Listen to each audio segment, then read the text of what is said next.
Mau bikin podcast, bingung mulai dari mana?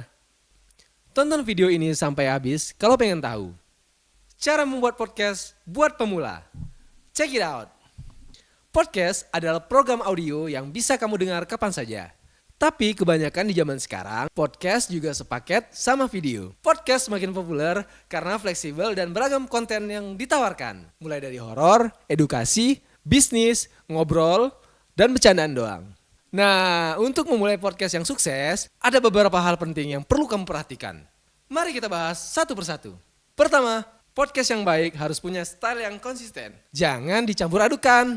Kalau kamu pilih tema bisnis, maka fokus aja untuk membahas topik-topik seputar bisnis. Misalnya, tips berbisnis, wawancara dengan pengusaha-pengusaha sukses, atau tren terbaru di dunia bisnis. Jangan juga tiba-tiba beralih ke topik lain.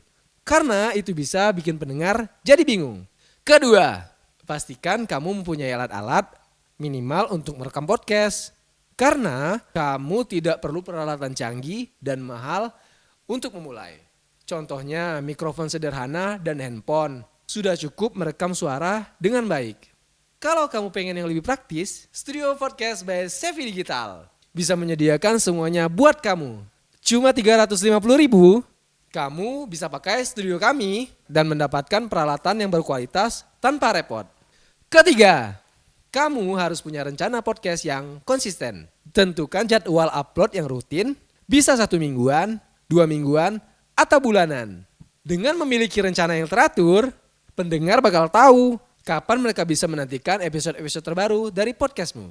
Ini bisa bantu kamu agar kamu bisa tetap fokus, agar tidak kehilangan arah dan tujuan dalam pembuatan konten. So, itu dia 3 langkah penting untuk memulai podcastmu. Kalau kamu merasa video ini bermanfaat, jangan lupa like dan subscribe channel ini. Dan jika kamu siap untuk merekam podcast pertamamu, kunjungi studio podcast kami.